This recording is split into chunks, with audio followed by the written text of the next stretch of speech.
All right, here we go. So, yesterday the markets were unchanged, waiting for the big Fed meeting today. And then also after the bell, we had Google and Microsoft reporting earnings, and it's not looking good. We also had others, Boeing reporting earnings today. So, we'll take a look at this. And then, of course, we will talk about the Fed meeting this afternoon and talk about what will happen today and also how does this affect our position. So, welcome to Coffee with Marcus and Mark. And today is Wednesday, last day of January. It is January 31st. And in this show, we are going to talk to you about what's happening in the markets and how we are trading it. Well, Mark, after a quiet day yesterday, today, a different story. It is, Marcus. Look at all that red at when we take a peek at our what do we call that thing? Heat map. It really paints a clear picture. Let's call this a heat map. Yes. And so, first up, we see dead smack in the middle, bright red. Google down 6.4% this morning. I Yeah. mean, let's talk about it. They reported earnings yesterday after the bell. Sure, Google looking at their worst day since October 25th, and they actually reported better than expected earnings and sales, but some concerns over their ad revenue. Yeah. And I mean, this is where it's about guidance. But here's my take on this. So, and you tell me what do you think. So, Google has been up since 2023, what, 81%. I kind of feel there's an excuse to take some profits off the table. Oh, 100%. 100%. Even like the recent tech earnings that we've seen recently, it's not that it's bad. It's just that traders are saying, show us more money, right? We've seen the money and it's buy the rumor, sell the fact now. Yeah. So, again, as said, they did good in earnings, but still down. Microsoft also reporting earnings, also better than expected. And at first today, they were trading higher. Look at this. I mean, they opened actually higher, but now also sliding. And they are right now down 1% on better than expected earnings. Yeah, interesting pullback there. We know that these are the big ones, and again, Nasdaq leading the way lower, but gosh, it just looks like profit taking, especially with a busy economic calendar. Yeah. Now, since we are on the Nasdaq, let's go back there. There is one more stock of the Magnificent Seven that was in the news today, and that is Tesla. Tesla recovering nicely. If you take a look at this, because yesterday it didn't look so good, and we see that on a 5-minute chart they opened much lower, recovering a little bit yesterday. And did you see what happened? No. So one shareholder said that Elon Musk's 56 billion Tesla compensation package is unfair. And you know what? A judge said, you're right. Because as you can see, in 2018, the board granted Musk the largest compensation plan in public history. And this is where, the judge basically said it's unfair, especially since it seems that the board, according to the news, never negotiated with Musk. Musk said, "I want 56 billion," and the board said, "Okay."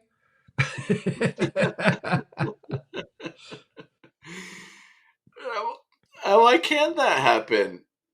I mean, quite interesting, right? I mean, the plaintiff is entitled to a rescission. However, the pay package was inappropriately set by the Tesla board. Now, I understand why Tesla is recovering because that really doesn't affect Tesla. I mean, it affects more Elon Musk as the richest man in the world, I believe. He's Yeah. always trading places with the Louis Vuitton guy. But yeah, that's kind of a blow for him. I'm pretty sure that he will appeal, but investors quickly realize, okay, that probably doesn't affect Tesla, more Elon Musk than anything else. That's right. I saw that headline, but I wasn't really following Tesla to see the slide there. Yeah. All right.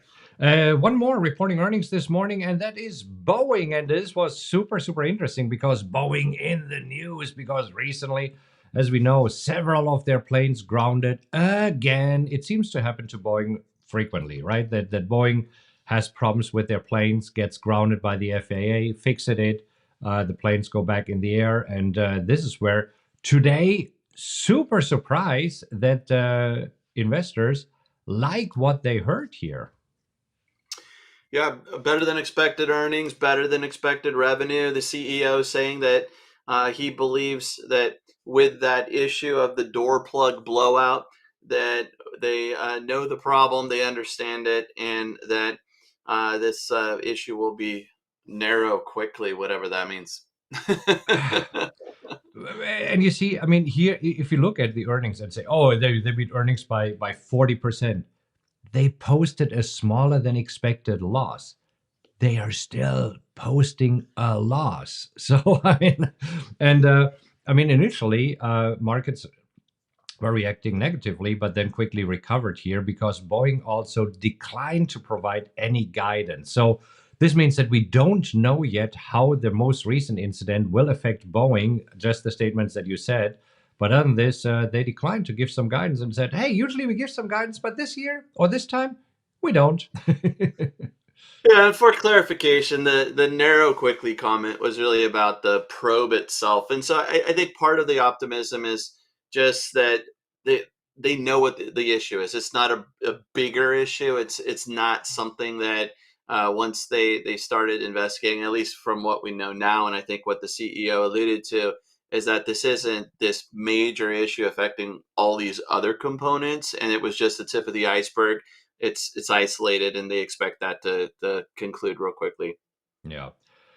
So super interesting. Today, the S&P is down 0.8%. The Nasdaq leading the way, down being 1.5%, and yet interest rates are down 2%. What do you make of this? This is interesting because normally we see the opposite: interest rates down, or yields, that is, yields down, stocks higher. And I think that really we're just kind of in a let's focus on the Fed situation, regardless of what the markets are going to do, right? Um, at least that's my take. How about you? Yeah, it's super interesting because today we kind of have a double whammy, right? We have on the economic calendar, we have some good news. So the Yeah, ADP non-farm employment change coming in lower than expected, and more importantly, the employment cost index also shrinking a little bit more than expected. Again, good news from the inflation front, but then a lot of the movement that we see today in the S&P and the Nasdaq driven by what we see here. I mean, I'm bringing up only the sure. Nasdaq 100. You mentioned it yesterday. I mean, the Magnificent Seven, if you look at, or just Google, Meta, Apple is reporting this week, Amazon is reporting this week, Microsoft reported. Didn't you Yep. say that these five make what, like, I think it's like 24% of the S&P and 32% of the Nasdaq 100, or around those levels. yeah? So that's huge. So, I mean, the size of the boxes here basically tells us the market capitalization and therefore the weight in the index. And this is where we see, yes, they make a big chunk of the index. And that's why right now the NASDAQ is being dragged down because did you watch the probabilities? Not for this afternoon. I mean, we already know that the Fed won't do anything, but for March. I have not checked the probabilities today. Ooh, I did. And there are some surprises. Look at this. And this, I think, based on the news this morning, look at this. We are back to 61%. Again, Interesting. this is higher than we were. We were yesterday at 44% probability that the Fed will lower rates at the next meeting in March. This morning, it jumped up to 61%. Yeah, this is all about that data, right? Because this is an important jobs week, and we had JOLTS jobs yesterday. We had ADP today, and then we have the Friday, the main event on Friday. But this just shows so far that we have a cooling labor market, and that's what the Fed, that's just going to help them with their inflation fight, right? So it seems like the increased rates have worked at this point, and a cooling labor market just makes that better for them. All right. Now, before we talk about our positions, let's talk about this afternoon. We talked about it earlier this morning. So, what do you think is going to happen this afternoon? I believe that the Fed is going to say things that traders don't want to hear. I believe that there could be a bit of a sell off because I just think that traders have been super optimistic, and the Fed doesn't really have a reason to lower rates, right? Of course they're gonna lower rates, but right now, early, I don't think they need to do that because the economy is strong. So I think there's going to be a negative reaction. I would love to bet against you, but I'm with you on this one. Because, I mean, we also moved really far away from the 50-day moving average. I mean, right now, in the same way as traders are using Google's better than expected earnings report and trying to decipher something to take some profits, trading, sending Google lower, I believe that you're absolutely right. This is what will happen this afternoon. I believe that there is a good possibility that we might go back to 4,800, getting a little bit closer to this 50-day moving average. I think that'd be a good thing too. I think a little profit taking here makes sense, and that also helps with some premium in the options market, which we like. That's for sure, because we see that this morning we are already trading at 14 in the VIX, the fear index. So there's definitely some fear today. So we might actually see the VIX going up to 15 tomorrow. And that would be good for us for selling options. Exactly, and I kept one open position just for that reason. All right, let's talk about our position. So first up, CSIQ. And again, we already know the inverse relationship. Yields are down today, meaning that CSIQ is up. Yields are down 2%. CSIQ is up 2%. All right, what's new? So this is where this afternoon, I believe that we might see some movement here. And it could be that CSIQ is filling this gap here. It could be, but gosh, I'm liking this 10-year yield pullback. So I don't want to jinx anything. Yeah. All right. CZR Caesars is a trade that I took yesterday. Today they're up 2%, so this is looking good. I'm not able to close my position just yet at 80% of max profits, but hey, I'm liking it. I sold the 43 puts yesterday. Today up 2%. This is going pretty well. Yeah, working out nicely. And again, I didn't take this trade. I love the chart, but a little aggressive as far as my plan goes. Although I think that the fundamental concern that would have me not take this trade is looking pretty good for Caesars, Yeah. meaning that And they're improving. yeah. NEE, our little buddy. I mean, it's chugging along. It's chugging along Yeah, every day, a yeah. little bit higher here. So again, this is an interest rate sensitive stock. So we'll see if this afternoon markets rally, NEE will benefit more from it. What do you call it? Over proportionally. Um, so we'll see. Nothing yet to do. Yeah, I saw that one analyst, at least, RBC Capital, they maintained their rating with a target of $74 a share. Hey, I'll we'll take take this. $7 a share. Yeah, we'll take that. All right, our little buddy of UPS, after yesterday's earnings, still a bit down today, now at 143.52. Let's see, it seems that it has found a bottom here and some support at 142. So let's see what happens. We talked about it yesterday. I was able to close the call that I sold. You did the same thing. You sold the call and closed it yesterday. So we were able to make some profits on this one. And now it's a question, when can we sell calls again? Yep. So a little more downside follow through. And I think after a big move like that, it does look like an overreaction, but 1% follow through after being down 8%, that's not a concern. I would definitely like this one to turn around, of course. But I was able to close those calls for a penny, and hopefully we now want to fill that gap. Yeah. Now, another one, Oxy. So we both traded Oxy on Monday, and yesterday Oxy rallied. So we sold the 57 put, and our rule is that if we can take 80% of max profits within one day that is, we're doing it. Otherwise, we're taking 90% of max profits. And I was able to close it yesterday. This was a quick 24-hour trade at 80% of max profits.